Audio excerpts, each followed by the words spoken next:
In this unit, we'll be learning how to deal with positive and negative numbers. It's interesting to note historically, with respect to positive and negative numbers, that the first evidence we have of people using just regular numbers is in about 3400 BC in Mesopotamia, and those were all positive numbers. In fact, they were base 60, which is the clock math that we spoke of in the last unit. The evidence we have of base 10 numbers, which are what we commonly use today, is about 3100 BC in Egypt. But the evidence of people using negative numbers doesn't show up until about 200 BC in China. That's almost 3,000 years from seeing positive numbers used to the evidence of negative numbers being used. And the rules for negative numbers don't show up until 600 AD, about 800 years later in India. So clearly, negative numbers are a bit more difficult to use than positive numbers.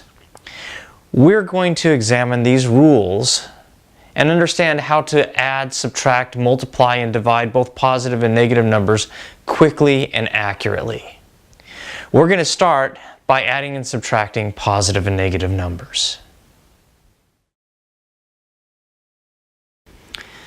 By the end of this little section on adding and subtracting positive and negative numbers, we're going to need to be able to handle expressions like this big ugly one. But before we do that, we need to build a foundation, a few skills that allow us to put these thoughts together nice and cleanly. It's not uncommon to just work on skills to gain an ability to work out a bigger problem. In fact, we do it in many parts of our life. In, say, sports, a soccer team will practice passing the ball or shooting the ball from many different angles and many other skills to prepare for a whole game. This is the same thing we will do many times, work on some skills and then handle larger issues after we get done with that. The first skill we need to do is read numbers correctly. Now I know that sounds silly, but there are a few things we need to make sure we understand before we move on. The second skill is the ability to add pairs of numbers with all different combinations of positive and negative signs. So we need to be able to add positives to positives, positives to negatives, negatives to positives, and negatives to negatives. The third skill is the ability to read all combination of signs and determine whether the numbers are positive or negative. After we do all of that, we need to develop a plan of attack to be able to work out the problems quickly and correctly. When we read 17 and negative 15, we need to read those numbers as having two pieces of information. Each number has a size and a sign. So 17 is size 17 and it's positive, and negative 15 is size 15 and it's negative. When you are first learning math, some teachers might say that 17 is going in a positive direction and 15 is going in a negative direction. And that's not a bad way of thinking about it. But I'd like to give you a couple pieces of evidence as to how important it is to read these numbers as having two different pieces of information. First, the idea of the size of a number ends up being very important in many places. And for that reason, we have a special statement about what the size of a number is. It's called the absolute value. For numbers, the absolute value is the size of the number.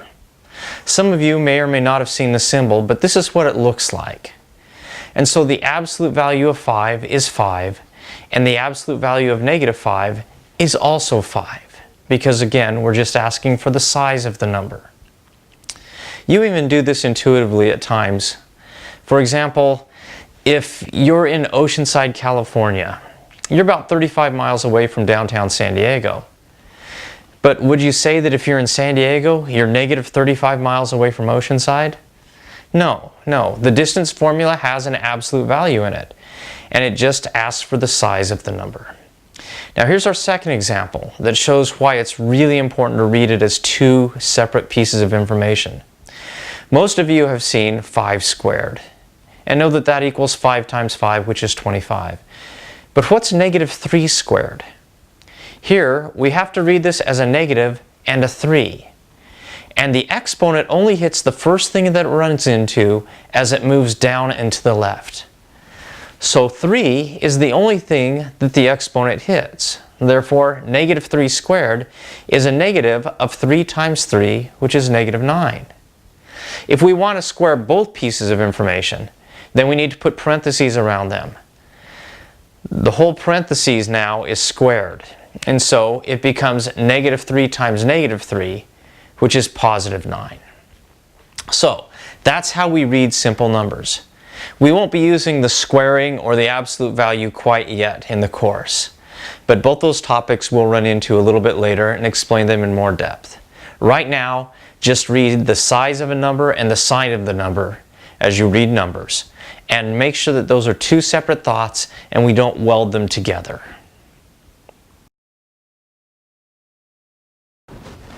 Skill number 2. We need to learn how to add and subtract all combinations of just two positive and negative numbers. We're going to have more in the future, but right now, find the pattern of how we add just two, and we'll build off of that. We need to be able to sum up all 4 of these problems and find a quick way of doing this. Some of these are easy, some give people a little bit of problems. So, starting with 2 plus 5, that one's an easy one. We all know that's 7. But in 2 minus 5, the way most of us are taught, we move 2 forward or to the right and then 5 backwards and to the left. And you can see that you're going to go, as you go backwards, you're going to go past 0, so we end up at negative 3. For negative 2 plus 5, we go 2 in the negative direction, 5 in the positive direction, and we end up at positive 3. Here comes the one that some people have troubles with, partly because of an unfortunate saying in math. When we add a negative 2 to a negative 5, we're going to go negative 2 and then negative 5 more. That lands us at negative 7. Now there's a saying all of you have heard, and that is that 2 negatives make a positive. Well, that's true in multiplication, but it's not true in addition. I mean, if I owe you $2 and then I owe you $5 more, I don't get to sit around and say, oh, those are 2 negatives, so now you owe me $7. Okay? When we add negative numbers, it gets more negative down the road. And we all have that experience if you keep a checkbook. It gets more negative as we go down the road. Now, the big question. The top 2 have size 7 answers. Why? The middle 2 have size 3 answers. Why is that? Well, let's look at the top and the bottom one. Notice that in both of those cases, the signs are the same. They're both positive and both negative, which means the numbers are moving in the same direction. If they're both positive, you would add them up and it would add up to be a positive answer. But if they're both negative, you would add those numbers up and they would add up to be a negative answer. So we can say that if the signs are the same, you add the 2 sizes, or absolute values is the formal word for it, and use the sign of the 2 numbers. For the middle 2 sums, since the signs are different, the 2 numbers are going in different directions. And so what we're going to do is we're going to subtract those 2 numbers, because one's going one way, one's going the other way. It's going to be the subtraction of the 2 for the size of the answer. But why does 2 minus 5 have a negative answer? Well, because 2 goes in a positive direction, 5 goes in a negative direction, and the 5 is bigger. Since the 5 is going more negative than the 2 is going positive, we end up landing in the negative area, and so the answer is negative 3. It's not uncommon. If you think about it, you do this thinking also. If you have $2 and something costs $5, you know that you're $3 short. And so you're at negative 3 and you can't buy it. By the way, we'll use money issues sometimes when we deal with positive and negatives because everybody seems to understand that. So, if 2 numbers have different signs, the correct way of saying it is you subtract the 2 absolute values and you use the sign of the number with the larger absolute value, or the sign of the number with the biggest size. Now here's a little chart for you that you can copy down. Hit pause and copy this down, and it might help you remember this pattern. This pattern is going to be important all throughout the mathematics we do throughout the whole course, and we're going to start using it right now. Okay, now it's your turn. Here are 5 problems. Each of them will teach us something a little different about how to add up positive and negative numbers. As we go through these problems, you may want to hit pause and just try to work a couple of them out and see whether or not you did it the same way that I do it. But keep listening to the thinking that's going into it as I talk about it. That may help you down the road quite a bit. When we start with 15 minus 7, what you notice is that there's 2 numbers. They have different signs. So we're going to subtract the absolute values, or the sizes. 15 minus 7 is 8. Then we're going to go back and look at it and say, which is the larger number? Since 15 is the larger number, and it's positive, our answer is positive 8, because we use the sign of the larger number.